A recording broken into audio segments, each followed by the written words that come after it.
अस्सलामुअलैकुम वरहमतुल्लाहि वबरकातुह। ट्विटर पर नज़र फेरते हुए मेरे सामने ये ट्वीट आया। बज़ाहिर शायद बहुत से इंडिया में रहने वाले मुस्लिम्स को इसमें कोई भी प्रॉब्लम नजर ना आए, लेकिन अगर इस ट्वीट को हम क्रिटिकल थिंकिंग के पॉइंट ऑफ व्यू से देखें और हिंदुत्व के पैटर्न के साथ मैच करें तो मालूम होता है कि इस ट्वीट में दो बच्चों को फ्रंट पर रखना, जो कि सपोजिटली मुस्लिम्स को रिप्रेजेंट कर रहे हैं, एक सटल मैसेज है इंडियन मुस्लिम्स को कि अगर इंडिया में रहना है तो हमारे अंडर रहना होगा, हमारी आइडियोलॉजी अडॉप्ट करनी पड़ेगी, अपना तौहीद ला इलाहा इल्लल्लाह छोड़कर हमारे मुशरिकाना कलमे जैसे वंदे मातरम यानी मैं भारत माता जो कि एक हिंदू देवी है उसके आगे झुकता हूँ कहना होगा।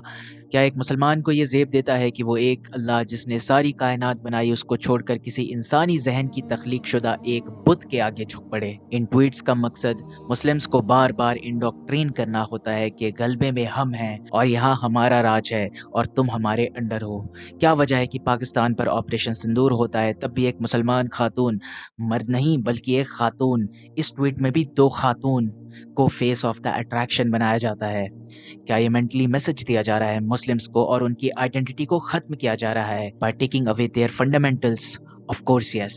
यही नहीं, दुख इस बात का है कि उम्मत का एक मेजॉरिटी ऑफ द पोर्शन इसको अपनी जीत समझ रहा है, प्राउड महसूस कर रहा है। इनकी मिसाल उस गुलाम की है जिसको पता ही नहीं कि वो गुलाम है और वो खुशी खुशी अपने दुश्मन के प्रोपेगेंडास और साइकोलॉजिकल ऑपरेशंस को प्राउडली एक्सेप्ट करते हैं। हत्ता कि इनमें कुछ अंधभक्त ऐसे भी हैं या फिर बहुत सारे अंधभक्त ऐसे भी हैं जिन्हें इस बात से कोई फर्क नहीं पड़ता है कि इंडिया में रहने वाला मुसलमान क्या कर रहा है।